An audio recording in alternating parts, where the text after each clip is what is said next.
निलेश राणे यांच्यावर गुन्हा कशामुळे दाखल झाला याची माहिती घेणार असं सामंत यांनी सांगितलेलं आहे।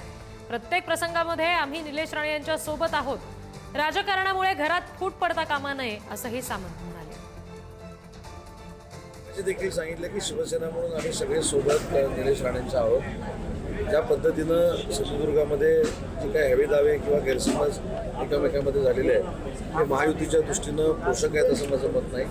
त्याच्यामुळं वरिष्ठांनी याच्यामध्ये हस्तक्षेप केला पाहिजे आणि वरिष्ठांनी याच्यामध्ये हस्तक्षेप करून हे वेळीच थांबवलं पाहिजे, हे माझं स्पष्ट आणि परखड मत आहे। परंतु निलेशजी शिवसेनेचे आमदार आहेत, त्यांच्याकडनं घेतलेली भूमिका ही त्यांच्या मतदारसंघामध्ये कुठं वावगं होऊ नये म्हणून घेतलेली भूमिका होती आणि त्याच्यानंतर त्यांच्यावर जर गुन्हा दाखल झाला असेल तर ते कशामुळे झालं याची मी माहिती घेणार आहे। पण प्रत्येक प्रसंगामध्ये आम्ही निलेश राणेंसोबत आहोत।